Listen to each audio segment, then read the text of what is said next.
What's up everybody? Hey, this week we're taking you through the latest installment of the WJ build. Now if you've been following along in our build series, last week we broke down the Dana 30 front axle, explained everything that we did to it to make it as indestructible as possible on the trail. Now this week we're going to be breaking into the rear axle. I mean, we're so deep in this Jeep, we're in there like swimwear, so we might as well explain everything that's gone into it and everything we plan to do. So stay tuned for that. We're going to be explaining all the rear suspension, what we all utilized from Iron Rock Offroad, as well as talking about some finishing touches for the lighting, you know, because these aren't just regular lights, these are for tractors. So make sure you stay tuned for this episode and we'll break it all down for you. All right, so today we're breaking down the rear axle. Last week we brought you the front axle, showed you everything that was done to the Dana 30, and in the rear with the Dana 44A aluminum housing, we did a few things to modify that as well. Now the most notable thing that's been done is using an Iron Rock Off-Road axle truss on the rear axle here. So it's a box truss with some internal gusseting, really just a sturdy piece. Again, it's just gonna allow that rear axle to, you know, take a bunch of stress out on the trail without worrying about bending anything or breaking stuff. And the cool part about using the Iron Rock Off-Road truss is that it works with their 4-link conversion for the rear long arm suspension upgrade. So for some guys out there, we decided to weld it. You know, you could just bolt it and still have that piece be removable, but you know, in the theory of if you weld it, it won't break. You know, we use that methodology here when we put this piece together. So now again, this Jeep is converted to a 4-link rear and then a 3-arm in the front. Now what that's gonna do is just allow for more travel. We're gonna have to do some modifications to the exhaust to allow that to work nice with the full amount of travel that this Jeep will have in the rear.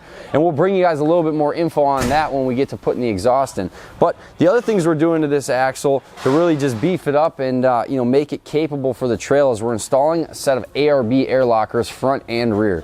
Now the rear air locker is definitely going to help get this guy the most traction out on the trail, as well as the front. Now for those people who don't know exactly how an air locker works and if it's, you know, an all the time thing, now these ARB ones are very nice. It has a, you know, a switch that allows you to engage and disengage the axles from inside the vehicle, which is nice. You know, with an onboard air system, you're able to just lock them in, unlock them. And ARB claims to have a little bit, you know, quieter design in their locking and unlocking, and just, you know, a little bit more easy use compared to some other brands out there. Now we used ARB because that's what the customer wanted, and again, we've seen a lot of good, you know, good things come out of ARB.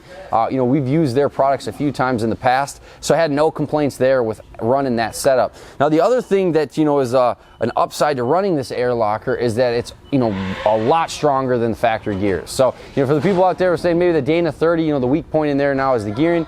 Well, now we got the ARB air lockers front and rear, so hopefully that should cure any problems that he might have out on the trail, as well as get him out of that deep hole if he's stuck in the mud or caught up on some rocks. So the other piece we added to this axle after everything was all said and done is this rear diff cover. Now just like the front, 3/8 inch thick, made by the guys over at Ironman 4x4 Fab. Again, just another sturdy piece. Definitely not gonna have to worry about anything going through that, unless it was some wild circumstance, which if he ever does that, I'd love to hear the story about how that happened and how he broke that sucker open. Now again, this is all going back together, so once the axles are all ready to go and back under the Jeep, we're gonna get it back on wheels. But right now we're gonna jump up to the roof rack, finish the wiring and the lights on that, and show you guys what we came up with for all the lighting.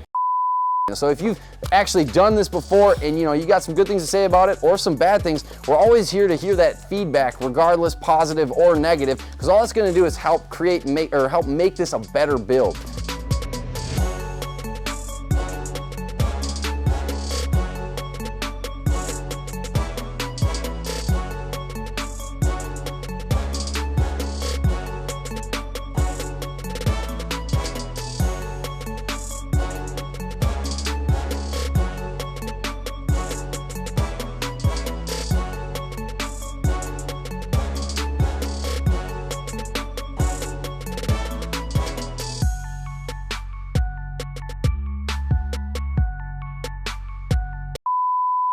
All right, so right now what I'm doing is getting the last 2 lights set up on the roof rack. Now this customer wanted to go with 8 lights and he didn't want to go with just some regular cubes. So what we did is got them set up with these Access Agriculture Edition, rocking 8100 lumens per light. We're gonna have 8 all the way around. So 2 floods in the back, 2 floods on the side, and then 2 spotlights and 2 floods up front.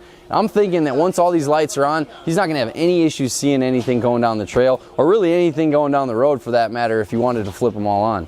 Now the other thing we ran into was when we were getting this high lift mounted up on the Safari rack and tying everything in with the ladder rack, just some clearance issues and mounting problems that we encountered when we were gonna mount that second set of lights up here. So what we decided to do is rock a motorcycle bar clamp, or handlebar clamp, and then we're gonna mount the last two lights right off the ladder rail rub rail here. And I think the customer's gonna like it. It's still gonna keep the light tucked in a little bit right here, give it some protection just from anything going down the trail. Some branches or stuff like that won't rip right through it. I think he's gonna like it.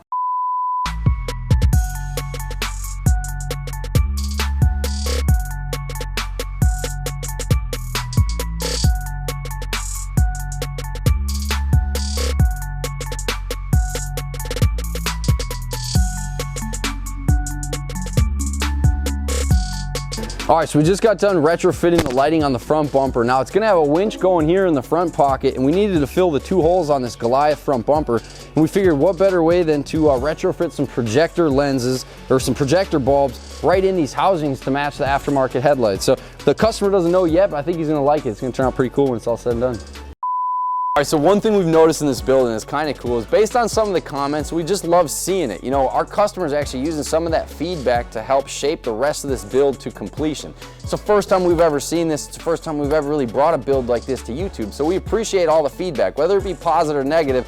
We got thick skin here in Wisconsin, so it's not gonna hurt our feelings if you don't like the build. And the more you like it, the more excited we get to bring you the content. Now we keep adding things day in, day out. The customer's bringing us new products that he wants to try or that he just found. So we're really excited to bring you what's coming next with this Jeep WJ. So if you haven't subscribed to the channel already, make sure you do that. ExtremeCustoms.tv. We're gonna be bringing you all the hottest content. We'll be dropping new episodes every Thursday at 7 o'clock. So make sure you stay tuned to all the coolest content coming out of EC Garage.